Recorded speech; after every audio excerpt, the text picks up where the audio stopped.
You can get drunk from bubbles. You can. Isn't that the future? That's such a great thing to do.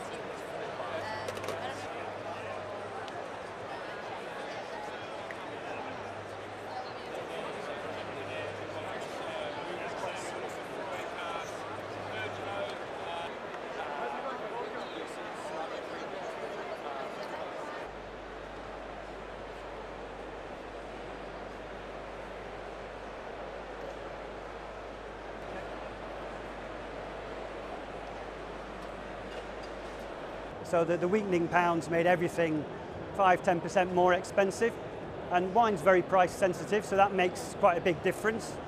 And I think certainly what you're going to see, particularly with the on-trade, so restaurants, bars, when you add in their markup, then wines get a lot more expensive. So an extra 50p or £1 on the price of a bottle to the restaurant will become an extra £4 or £5 on the price of a bottle by the time it gets on the wine list.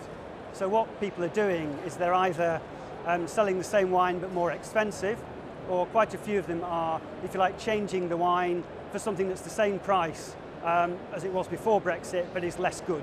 So we're either drinking less good for the same price, or the same as before but more expensive. It's a lose-lose.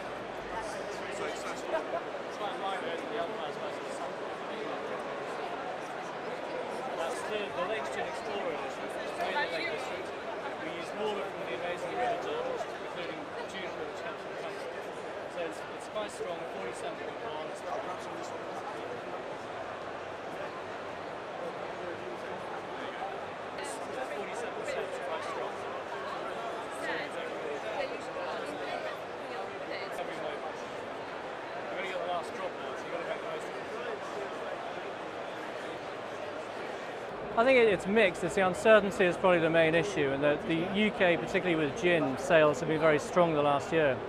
And in fact, the same we make a whiskey, a single malt whiskey, that's also done very well, particularly with export.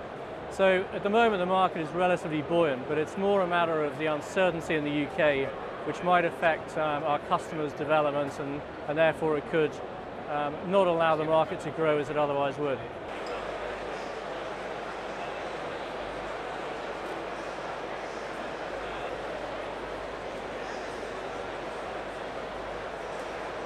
A blend of Guyana and Trinidadian rums, fly in, blend, and then spice here, using like saffron, like that kind of inspiration from the area. So the aim is to try to be a little more cocktail friendly, so it's a little drier.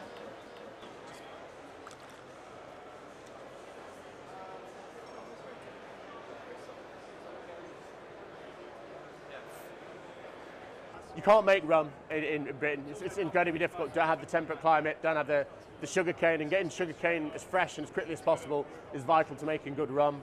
So therefore, import costs have gone up, and especially because the category, as you say, is growing, it's very competitive. You kind of have to try and land within a certain price point, and if your import costs are going up, and obviously no one knows where the tax on alcohol is going to go and that sort of thing.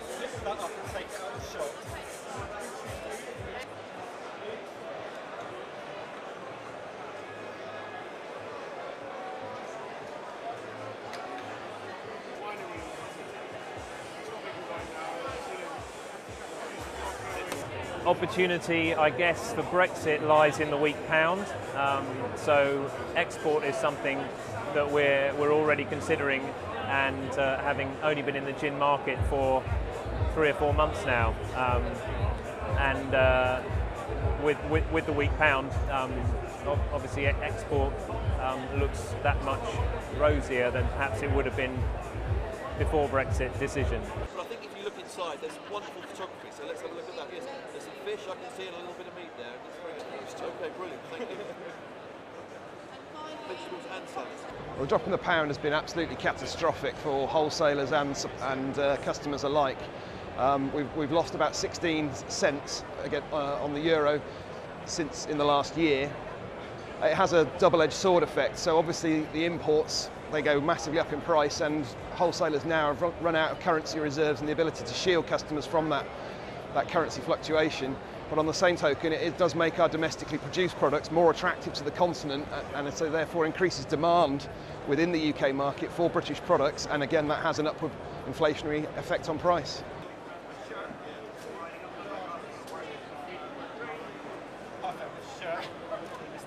Sorry ladies, I'm just dropping my trousers there, sorry. Shirt.